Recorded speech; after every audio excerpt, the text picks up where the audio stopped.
Қайырлы кеш, құрметті өнерсүйер қауым. Қазақстан Республикасының Мәдениет және спорт министрлігінің Құрманғазы атындағы Қазақ ұлттық консерваториясының басшылығы бастамасымен болып жатқан бұл іс-шара қажетті әрі маңызды жоба. Ұйымдастырушыларға алғыс айтамын. Менің бүгінгі тақырыбым саз-сырнай аспабының ерекшеліктері. Саз-сырнай аспабының үні ұлы даланың көшпенділерінен бізге жеткен қасиетті үн. Саз-сырнай аспабы табиғаттың 4 стихиясы: топырақ, су, от және ауадан пайда болған. Көлемі қаздың жұмыртқасындай ғана болған аспап, топырақ сумен иі қандыра иленіп, саз балшыққа айланып, от пен ауаның жалынымен пісіп, қайталанбас сазды әуен шығаратын музыкалық аспапқа айналады. Саз-сырнай даланың шөбінің сыбдырын, желдің уілін, құсаның сайрауын, аңының үніне үн қосып, ғасырлар қойнауынан келе жатқан қазақтың киелі аспабы. Саз-сырнай аспабын әлемде акарина тектес үрлемелі аспаптар тобына жатқызамыз. Олардың атауы, пішімі, дыбыс шығару әдісі әр түрлі болғанымен өзге аспаптардан бөлектес, бір-біріне ұқсастығы бар, бөлекте айырмашылықтары бар. Біздің саз-сырнай басқа акарина тектестен аспаптардан айырмашылығы, ерекшелігі, оның сыртқы пішімі, ішкі қуысының ерекшелігі, ауа үрлейтін ойығының қиялай кесілуі, дыбыс шығаратын ойықтарының реті, аппликатура дейміз ғой, соны өзара қайталанбас орналасқан ерекшеліктер деп білеміз. Саз-сырнай аспабының дыбысының үнін тыныс алуға байланысты. Егер сіз алған тынысыңызды қаттырақ үрлеп жіберсеңіз, аспаптың дыбысы жоғарылап кетеді. Музыка тілінде айтқанда тоны жоғарылап фальш болып кетеді. Ақырын алсаңыз, дыбысы ақырын бәсеңсіп, тағы да таза тонға түспей қалады. Сондықтан тыныс алу, тынысты шығару өте саз-сырнай аспабын меңгерген кезде өте маңызды жайт. Саз-сырнай аспабының үні әуезді, құлаққа жағымды, жүректен жүрекке жетердей нәзік әрі мұң мен сағынышқа толы. Саз-сырнай аспабы біздің басқа да халқымыздың, қазақ халқының музыкалық аспаптары домбыра, жетіген, шертер, сыбызғы, қобыз, осы аспаптар аралығында өзара керемет үндестік тауып, бір-бірімен ғажап үйлесім тапқан аспап. Өйткені саз-сырнай мен жетігеннің қанша дуэттері бар әдемі. Халық әндерінің керемет осы екі аспапта керемет келеді. Саз-сырнай мен жетігенмен, шертермен де ойнап жүрген үлкен шығармаларымыз бар. Саз-сырнай мен сыбызғыға екеуі аралық үйлесімдік жазған композиторлардың да шығармалары өте көп. Саз-сырнай аспабы бірнеше түрін Отырар қаласының қазба жұмыстарынан табылып, өткен ғасырдың 70-ші жылдары Болат Сарбаев ағамыздың қолына тиген. Бұл аспаптың дамуын, қайта қалпына келуіне белгілі ғалым, этнограф Болат Сарбаевтың зерттеушілік жұмыстарымен байланыстырамыз. Өткен ғасырдың 60-шы, 70-ші, 80-ші жылдарында жинақтаушылық, зерттеушілік жұмысының нәтижесінде аспапты Қазақстанның көптеген аймақтарында тараған түрлерін тауып, қолына келтірумен түбегейлі Болат Сарбаев ағамыз айналысады. Оларды жинақтап, жүйелеп, классификация дейді ғой, сол классификацияға бөлген осы Болат Сарбаев ағамыздың еңбегі өте зор. Қазақстанның түкпір-түкпірінен Шығыс Түркістан деп айтатын себебім, Ақселеу Сейдімбеков ағамыздың кітабында, қазақтың күй өнері деген кітабында, осы Шығыс Түркістанда Қотан аймағы Құмырабад қорымында табылған саз-сырнайдың мынандай түрі кезігеді. Бұл шамамен 6-7 ғасыр деп айтып кетеді зерттеушілер. Шығыс Түркістаннан, Қытайдан да, Моңғолия, Алтай елінде көптеп осы саз-сырнайдың түрлері кезігеді. Біз саз-сырнайдың тарихын орта ғасырдан таратып жүрміз. Мен ойлаймын, Сасырнайдың тарихы одан да тереңде жатыр. Ол әлі болашақта, әзірге болашақта тереңдеп зерттеу керек. Ол болашақтың еншісінде. Тереңде жатыр деп себебім, қазір мен тоқтап кетемін. Тереңдік бірінші ғасырларда, біздің дәуірімізге деген бірінші ғасырда кездескенде сондай мағлұматтар бар. Көне Отырар қаласының қазба орнынан табылған аспаптың алғашқы үлгісі Түркістан облысы Шәуілдір ауылына жақынына орналасқан Отырар қалашығында табылады. 1967 жылы оқытушы Асантай Әлімов, енді ол кезде көптеген оқытушылар, оқушылар, археологтарға көмектесіп, көптеп қазба жұмыстарға қатысып, өздерінің үлестерін қосқан. Сол жолы осы түрлі қыштан жасалған саз, құмыралардан басқа да осындай кішкентай қаздың жұмыртқасындай аспапты белгілі жазушы Дүкенбай Досжанов арқылы Асантай Әлімов ағамыз Болат Сарыбаевқа беріп жібереді. Болат Сарыбаев осы қазба құндылығынан кейін еліміздің түкпір-түкпірінен бұл аспаптың үлгілерін іздестіріп табады. Оларды жинақтап, жүйелеп сипаттама береді. Оңтүстікте табылған бұл аспапты ел ішінде қарттар Фарабидің Сасырнайы деп те айтады екен. Бұған себеп Отырар қаласының көне аты Фараб болса керек. Фарабтан шыққан Әл-Фарабидің кең көлемде салалы ғылым саласын игерген, ол кісі математик, философ қана емес, музыка ғылымына да қосқан үлесі өте зор. Оның себебі осы ол кісінің еңбегі Китап Әл-Мусика Әл-Қабир. Бүгінде осы аймақта, жаңа Отырар аймағында мемлекеттік қорық, Фараби атындағы мемлекеттік қорық мұражайында осы Сасырнайдың алғашқы нұсқасынан бөлек, алғашқы нұсқасы, алғашқы жәдігер біздің Алматыдағы халық аспаптар, Ықылас Дүкенұлы атындағы халық аспаптар музейінде тұр, ең алғашқы табылған Сасырнай. Одан кейінгі тағы бір нұсқасы жаңағы Отырар қорық мұражайында тұр. Шамамен ол жәдігерді зерттеушілер 9-10 ғасырға жатқызады. Өлкетанушы, тарихшы, мұражай ашқан Абдолла Жұмашев ақсақал бүгінде сол кездегі табылған деректерді жинақтап, мұрағатқа тапсырып, оларды зерттеп, жазып, ісінде жалғастырып келеді. Оның айтуынша, ол кісі 2008 жылы Сирия астанасы Дамаскіге барады. Енді іс-сапармен.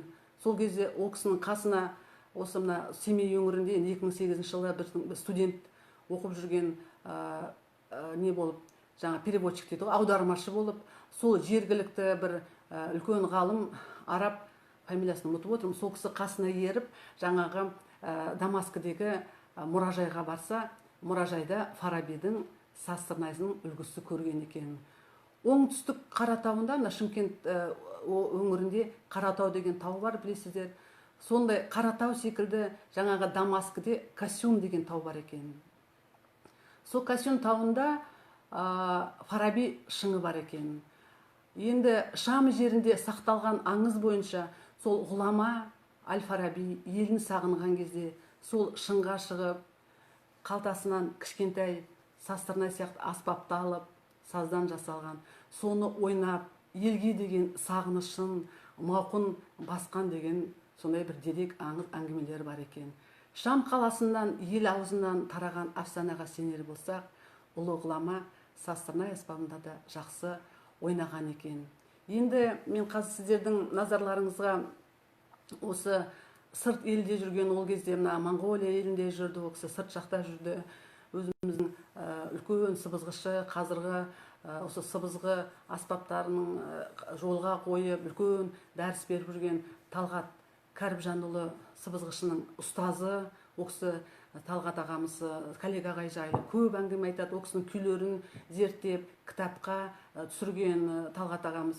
Сол кісінің осы елді аңсап, жаңағы Фараби ғұламамыз сияқты елді аңсап, сағынғанда шығарған алыстағы арман деген күйін сіздердің назарларыңызға ұсынғым келіп отыр. Бұл күйді басқа да аспаптар ойнайды, шертерді ойнап жатады, сыбызғы, жетігенді ойнағанын естідім. Енді осы күйді мен сіздерге Сазтырнайда кішкене басын қайрайын.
Көрдіңіздер, Сазтырнай аспабына өте керемет жақсы келеді. Айып етпеңіздер. Тамағымыз кеуіп кетеді. Енді осы аспаптың, Сазтырнай аспаптың түрлеріне, ерекшеліктеріне тоқтайтын болсақ, жаңа енді айтып жатырмыз ғой, Болат ағамызбен көп несін келістіреміз, көп Сазтырнайды зерттегенін айтамыз. Үскірік, тастауық, ол кісі тастауық, Сазтырнай, үскірік аспаптар жайлы ол кісі толық мағлұмат беріп, оның ойықтарын, ойнайтын ойығына дейін бәрін зерттеп ол кісі өзі қойып кеткен. Болат Сарыбаев ағатамыздан кейінгі енді қазір заманауи сұранысқа сай, қазір енді аспап арғарай дамып жатқанға сай, өйткені аспаптың мүмкіндігін үлкейтіп, қазір біздің шеберлер уілдеуік деген аспап, енді бас Сазтырнай дейді, музыкада бар ғой, бас, тенор, альт, сопрано деген сияқты бізде де Сазтырнайдың түрлері бар. Мына менің қолымдағы уілдеуік. Біз басында бас деп айтып жүрдік, одан жаңағы зерттеушілермен, жаңа шеберлермен ақылдаса отырып, уілдеуік деп өзінің пішіміне, өзінің үніне сай уілдеуік деп ат қойдық. Қазір енді сіздерге тек осының дыбысын таныстып, бір кішкентай, бір кіші кірім күйдің басын қайрайын. Ықылас бабамыздың Ерден күйінің басын сіздерге қайрайын.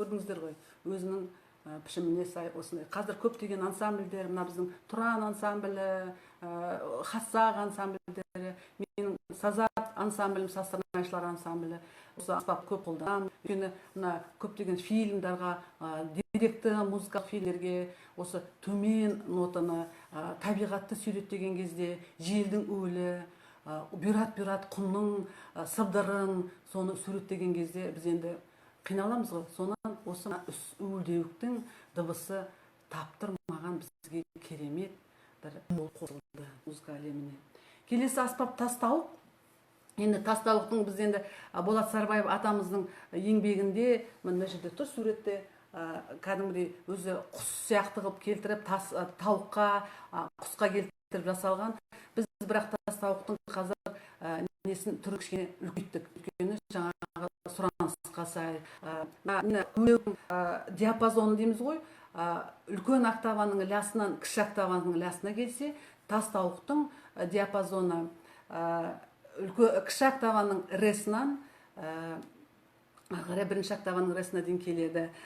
Тастауықты енді Тастауық туралы айтып кететін болсақ, бұл аспапты бізге жаңа Болат Сарбаев ағамыздың өзі тауып қосып кетті ғой. Бірақ сол кісіге үлкен көмек көрсеткен Құрманғазы атындағы қазақ ұлттық аспаптар оркестрінің кезінде мына үш шектілер тобының несі болған, концертмейстері болған, ұстаздардың ұстазы Өтепберген Хамзинаға көп көмек көрсетеді. Өйткені ол кісі жас кезінде, кіші кезінде, жаңа ауылда тұрған кезде, бұрын Гурьев облысы болған ғой, сол Гурьев облысының Махамбет ауылында Тастауықты ол кісілер өздері қолдан жасап, үлкен қариялардан үйреніп, сол кісі көп деректер айтып, Тастауық енді бас кезінде 3-4 ойықпен ғана болған екен. Одан кейінгі аспап енді сазсырнай, сіздер үнін бағанадан естіп жатсыздар. Мына 1 октавалық сазсырнай, мынау 1,5 октава. 1,5 октава деп айтуға да болмайды. 1 октава толығымен ары қарай т. Сазсырнай, үнін таныстыңыздар. Одан кейінгі аспап үскірік дейді міне. Бұл да Болат Сарбаев ағамыздың, мынау енді қазір реставрация жасалған түрі ғой. Болат Сарбаев ағамыздың еңбегіне, ол кісі бұл аспапта өзі де ойнаған, дыбысы жаңағы ысқырған аяз, суық, сонда неге суреттейді. Үскірік аспабы. Үскірік аспабын бізге ортамызға келуіне Болат Сарбаев ағамызға көмектескен мына Маңғыстау ауданы, Маңғышлақ ауданы дейді, Маңғыстауда Шетпе ауылында тұрған Балапаш Әнесов. Осы кісі көп көмек көрсетті Болат Сарбаевқа. Ол кісімен екеуі зерттеп, ол кісі өзі 1913 жылғы туылған кісі екен. Сол аспапты жасап, деректі фильмде бар Болат Сарбаев екеуі, сол жаңағы қыстың күні февральда барып, Болат Сарбаев ағамыз сол кісіге жолығып, аспап туралы дерек сұрап жасаған екен. Ол кісінің қызы Хадиша Балапашева апай қазір неде біздің Маңғыстауда саз колледжінде сабақ береді. Осы сазсырнай аспабын, үскірік аспабын дамытуға үлкен үлес қосып жатыр. Сол кісінің баласы Ерғали деген жаңағы Балапаш ағамыздың, атамыздың немересі осы аспаптарды жасап, қазір шеберлер қатарында жүрген, аспапты дамытып жүрген шеберлердің бірі. Одан кейінгі аспап шыңырау деп атадық. Шыңырау деп кезгеді. Осы Нұрғиса Тілендиев атамыздың жаңағы партитураларында шыңырау деп енді ол кезде блок флейтаны ойнаған екен. Бірақ енді біздің шеберлер, жас шеберлер осы неге шыңыраудың түрін осыған келтірейікші деп осы шыңырау аспабын қосты ортамызға. Жаңағы Үлдеуік, Тастауық, Сазсырнай, үскіріктің бәрінің ойнайтын ойығы табиғи қалпын сақтаған. Жаңа мына үрлейтін ойығын қиялай кесі бәрін табиғи қалпында сақталған. Ал тек қана мына осы шыңырауда біз өйткені дыбыс жоғарылаған сайын таза дыбыс алу қиын болған кейін шеберлер, біздің осы Бақия азамат туралы айтып кетем қазір. Сол кісілер аспаптың үрлейтін ойығын өзгертіп, акарина тектес аспаптарға ұқсатып жасады. Шыңырау. Одан кейін келетін болсақ, мына құссайрауық аспабы. Құссайрауық аспабының алғашқы түрі міне өзі табылған кезінде осындай болып табылған екен. Бұл аспап Түркістан қаласының Болат Сарбаевтан кейінгі табылған аспап құссайрауық. Бұл аспаптың зерттеушілер, археологтар құмын несін зерттеген кезде 7-8 жатқызады бұл жәдігерді. Құссайрау, менің қолымдағы жаңа балалардың шеберлердің өздерінің жасаған түрі ғой. Басында кезікке табылған кезде басы шорт сынған екен. Бұл құссайрауық туралы біздің белгілі аспаптанушы ғалым Забира Жәкішеваның аспаптану деген еңбегінде тереңірек кезігеді. Ол кісі бұл аспапты тереңнен зерттеп, үлкен әдебиетшілерге сүйеніп, сол кісілермен ақылдаса отырып, құс сайрауық деп атын сол кісі өздері ақылдаса отырып қойған екен. Өйткені түрі пішіні құсқа келгеннен кейін, дыбысы да құстың сайрауын келтіргеннен кейін осы атын құс сайрауық деп. Мына еңбекте Забира Жакишева апамыз көп осы құс сайрауық туралы терең айтып кетеді. Енді қазір біз мына қалпымен музыкалында ол аспап болғаннан кейін оны әрине ойнау керек, процесте болу керек, оқу процесінде, музыка процесінде ол болу керек аты болғаннан кейін. Сондықтан жаңа шеберлеріміз састырнай сияқты ойықтарын келтіріп, мынандай қылып кәдімгідей дыбысқа келтіріп, бұны біздің ортамызға қайтарып, қазір біз кең көлемде қолданыста жүрген құс сайрауық аспабымыз. Міне өзінің пішіні де құсқа келеді. Қазір мен сіздерге бір кішкентай кішігірім күйдің басын қайырып көрейін тағы да. Халық күйі Кербез қыз.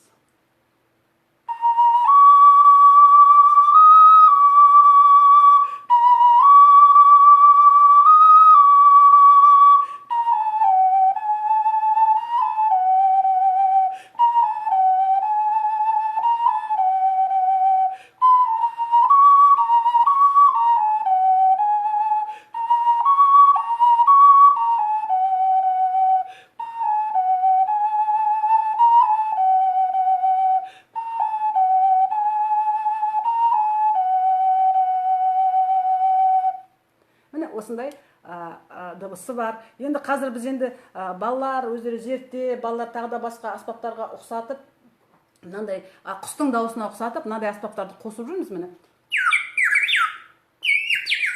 Екеуін қосқанда. Енді мына кино түсірген кезде, болмаса музыкалық шығарма жазған кезде құста кеп отырғызып қоймаймыз ғой, тұрғызып қоймаймыз, енді сайрашы деп. Сол кезде бізге осы аспаптар, мына аспаптар көп көмек көрсетеді. Мысалы, мында жаңа көкектің дыбысын келтіруге болады.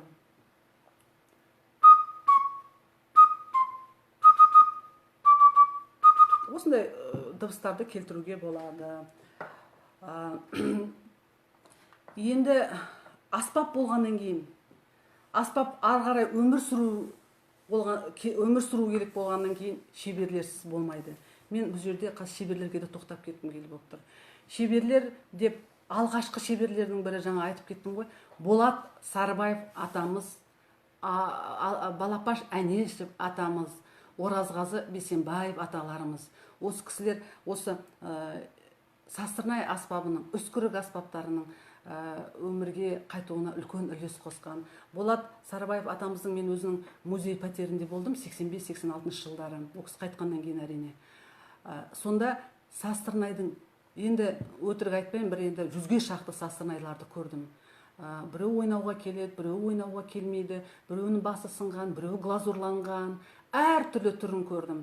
Формаларында түр-түрі, жан-жақтан жинағанын, өзі жасаған, іздеген кезде, қазба жұмыстардан табылған кезде көптеген ол кісінің пәтерінде көрдім. Оны неге шебер деп айтпасқа? Өйткені ол кісі осы састырнайдың әр ойығына, әр шығатын дыбысына, мынаны үлкен қып дециметр, миллиметріне, бәріне ол кісі өзі тоқталған, зерттеген. Мына осыны мынандай сантиметр, миллиметр жазсақ ми шығады, мынандай жазсақ ре шығады деп үлкен зерттеу жасаған ол кісі шебер емегенде әрине шебер. Одан кейінгі айтып кетейін деп отырғаным Жахангер Телғожаев ағамыз туралы айтып кеткім келіп отыр. Ол кісі сіз әрине састырнай кәсіби тұрғыда, кәсіби аспап, музыкалық аспап ретінде Жахангер Телғожаев ағамызсыз орын алмас еді. Жахангер Телғожаев ағамыз өзі жаңағы Сазген ансамблінде талай жыл жұмыс жасағаннан кейін осы аспапты тереңнен білген, терең зерттеген. Мен енді екеуміз бір өз машинесіне отырып алады келетін, сонан кейін бір мынандай дөңгелек несі бар, камертоны бар, сонымен отырамыз да машинеде жаңа аспап таңдап, мынаның үні келмей жатыр, мынаның ресі келмейді, мынаның мынандай келмейді деп талай зерттеу жұмыстар жасап, талай аспаптарды жауып көмектескен Жахангер ағамыз. Содан кейін оқу процесте оқытылғаннан кейін бізге тек қана бір октавалық састырнай ашылы кетті де, бізге жаңағы ары қарай си дыбысы, до дыбысы керек болды. Сол кезде Жахангер ағамыз көп еңбек етіп, 1,5 октава деп айтып жүрміз. Сол кісі октаваға сондай састырнайды қалыптасуға көмек көрсетті. Одан кейін енді мына Шымкент өңірінде, оңтүстік өңірінде Қарабдалов Кендебай ағамыз айтамыз, Абай Ырысбаев ағамыз айтамыз, Қайырғазы Төлен, Жайлау Таласовты айтамыз. Жайлау Таласовна Атырау өңірінде Сағыз деген ауылдан о кісінің аспаптары түрі мынандай болып келеді. Мақтанып айтып кетуге болады. Осындай аспабы о кісінің, осы біздің Сымбат Әлімбетованың орындауында бір конкурста гран-при алған осындай аспаптары бар. Одан кейін Қайырғазы Төлен, ол да көп жақсы шебер болған. Енді қазіргі заманда біздің енді Әттеген-ай Жақынгер ағамыз ерте кетті, жасынан ерте кетті. Сол кісіден кейін қазіргі састырнай аспабын кәсіби деңгейге аспап ретінде қалыптастырып жүрген Азамат Бақия, Ержан Мұқышев деген шәкірттерімізді айтып кеткім келіп отыр. Енді Азамат Бақияның осы 29 наурыз күні өзінің дәріс беру, аспаптарды таныстыру шеберлік классы несі сабағы өтті. Шеберлік өте керемет өтті. Мақтанып, қуанып, өзінің артында мен мақтанғым келіп отыр, сондай шәкіртіміз барына. Өйткені ол ғасырдың қойнауынан, топырақтың қойнауынан бізге қос үлдеуік аспабын ортамызға кеп қосты.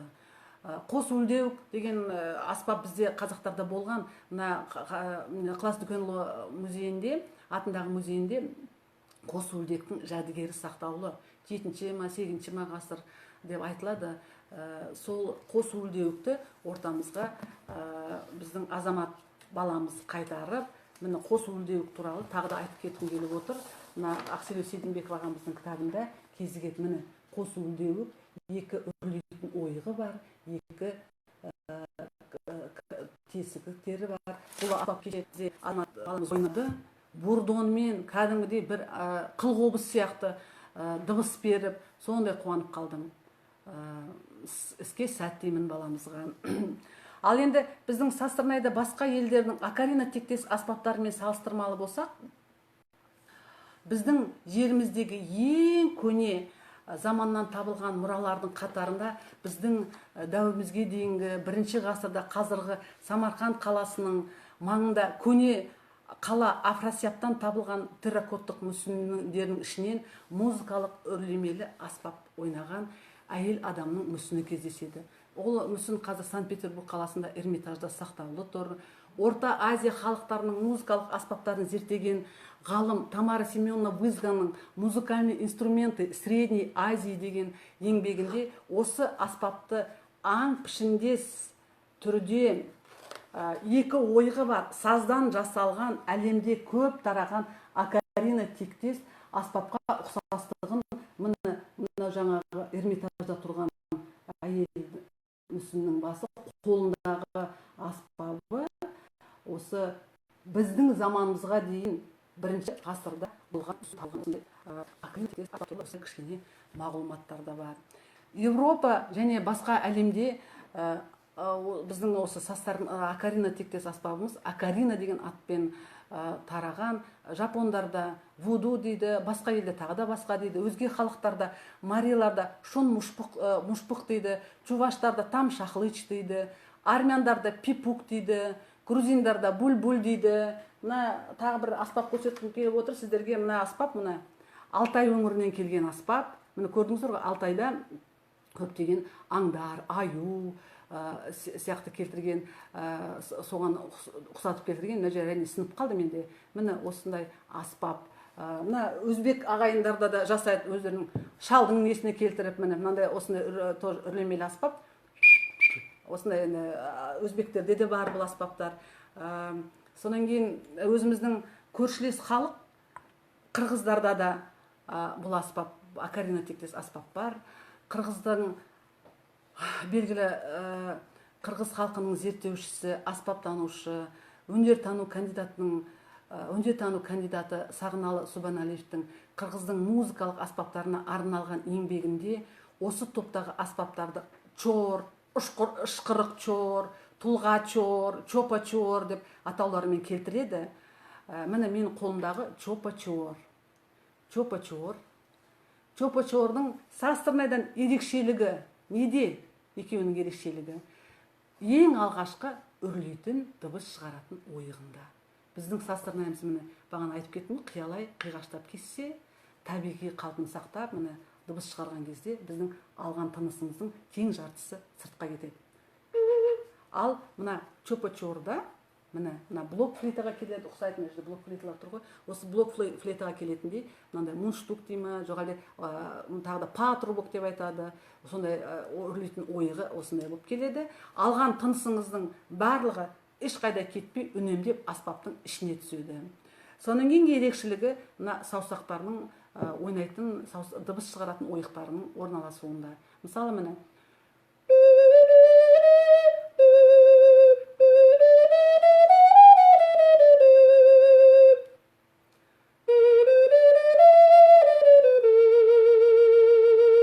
көрдіңіздер ғой.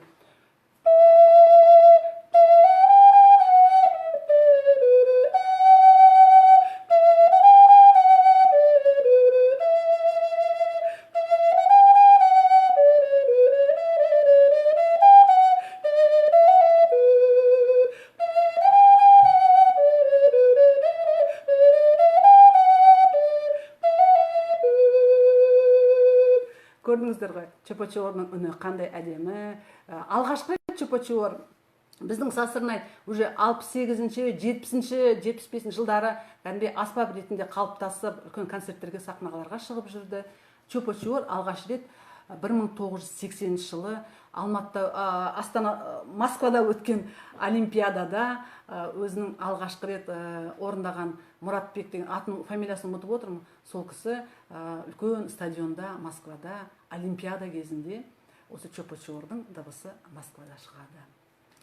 Ал енді тағы бір аспапқа тоқтап кеткім келіп отыр. Ол сюн деген Қытайдың аспабы. Менің енді көптеген аспаптардың бір шамасы балалардың қолында жүр. Мына карантинға байланысты балалармен хабар тек онлайн ғана болып атқаннан кейін балалардың қолында, олар үйренсін, ары қарай зерттесін деген немен балалардың бір талай шама аспаптар сол балалардың қолында. Қазір енді мына карантинға байланысты әрине сол балаларды сағынып, басқа әріптестерімізді сағынып, осы карантин аман есен осы пәле біздің елімізден кетіп, аманшылық болса екен, тезірек ұстаздарымызбен, оқушыларымызбен, туған туысқандарымызбен қауышып, амандықта жассын Алла көрісуге. Енді қазір мына сюн аспабының дыбысын Састырнаймен ұқсастығы бұлардың дыбыс шығару ойығы. Екеуінде де мына сюнның тарихы 8000 жыл бұрынғы тарихы бар сюнның, Қытай еліндегі сақталған. Сол сюнның екеуінің ұқсастығы дыбыс шығару ойығы. Екеуінде де былай келеді, Састырнайдікі қиғаштау үрсе, сюндікін үстінен үрлейді. Ешқандай жаңағындай патрубок та жоқ, ешқандай жаңағы мундштук та жоқ, үстінен дыбысын былай шығарады міне.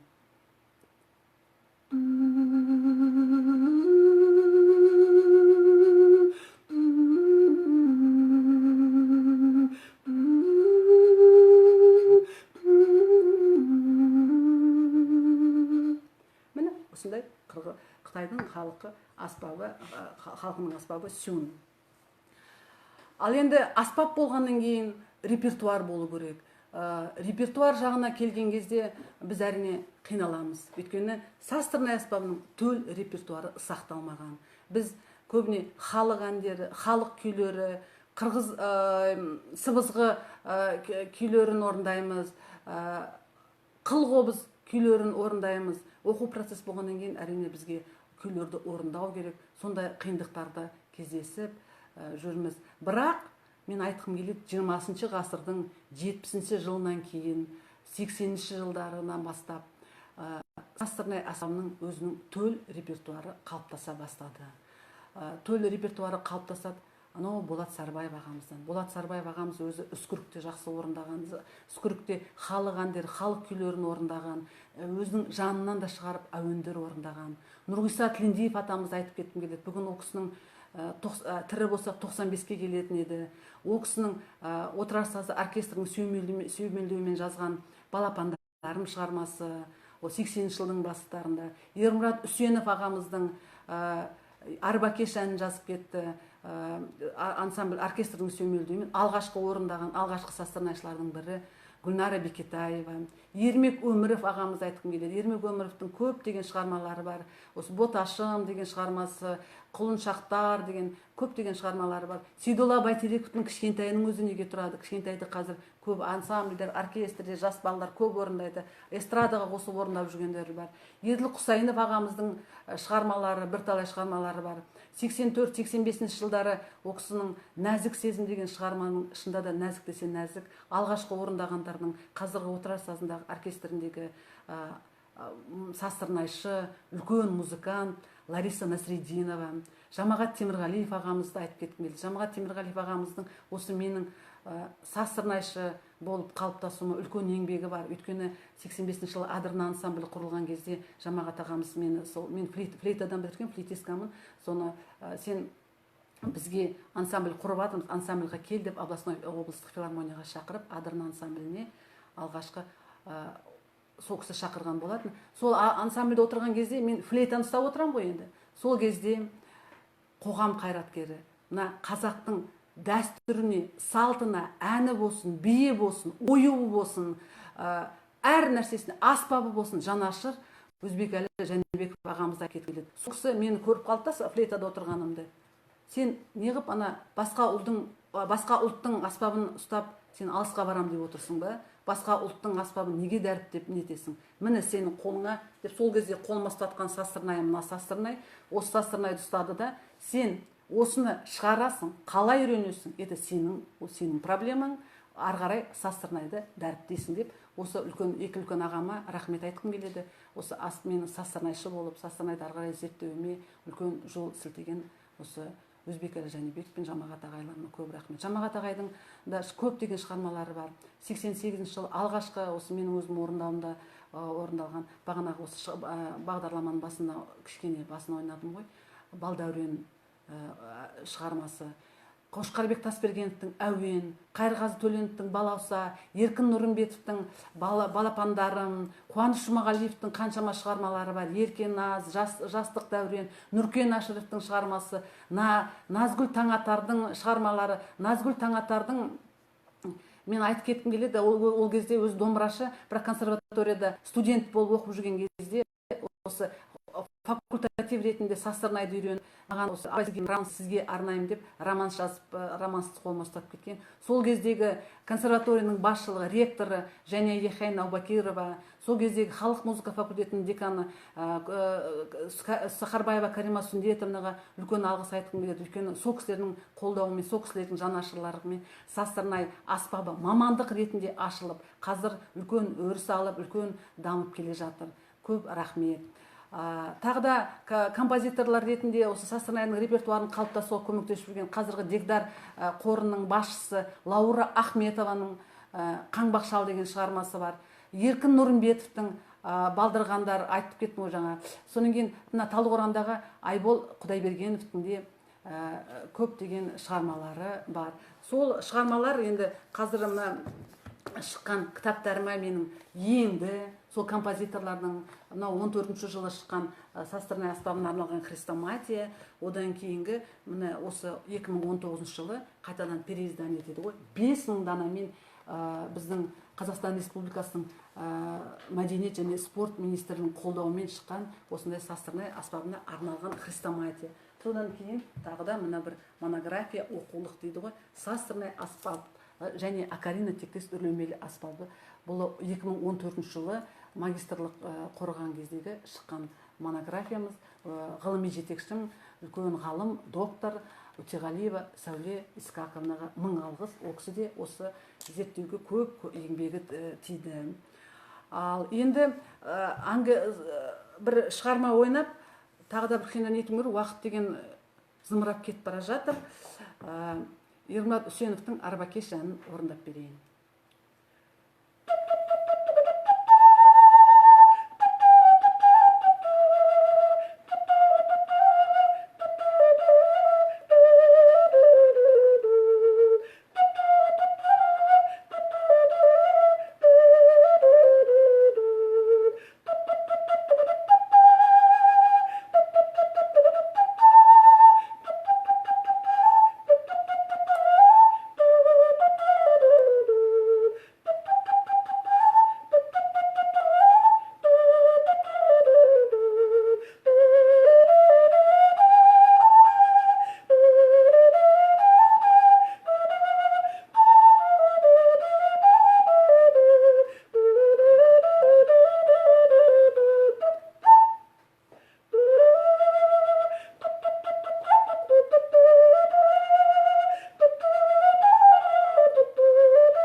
осындай арбакеш әнінен үзінді.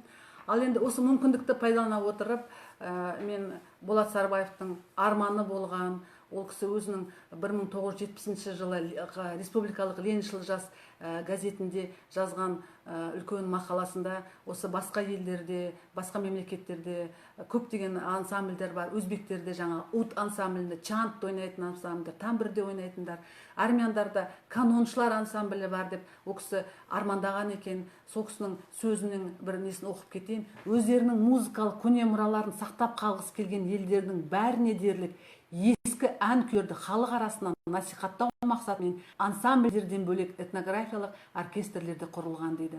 Әрине, ол кісі сол кезде 70 жылы армандаған ол кісінің арманы орындалды. Қазір көптеген оркестрлер, фольклорлық этнографиялық отырар саз оркестрдің өзі неге тұрады.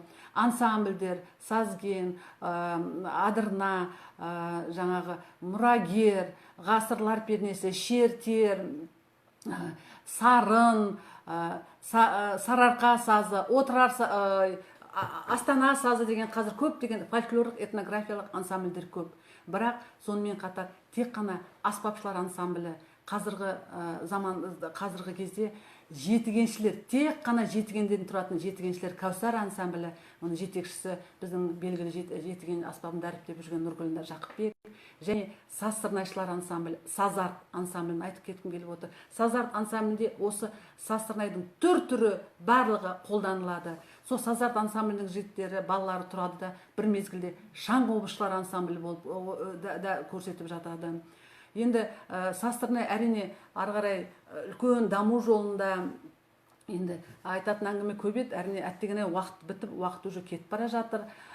Домбыра да, қобыз да, сыбызғы да, жетіген де осындай даму жолында қиыншылықтарға жолықты. Біздің саз сырнай аспабымызда осындай қиыншылықтармен бірге қатар қосылып, күн астынан өзіне тиесілі орнын алу үшін сахнада, оркестрде қажет екендігін дәлелдеп, адымдап емес, жаймен бірақ нық басып келеді. Демек, саз сырнайдың болашағы бар. Біз әлі өсеміз, өнеміз. Сөзімнің соңында орыстың белгілі музыканты Құрманғазы атындағы Қазақ ұлттық мемлекеттік консерваториясының мемлекеттік емтиханы төрағасы болып келген кезде Ресей Федерациясының халық әртісі Александр Цыганковтың осы саз сырнай аспабының мемлекет кезінде үлкен баға беріп, үлкен қолдау жасағаны әрине бізге үлкен жұмысымыздың көргені, жұмысымыздың барын тәуба етіп мақтанамыз.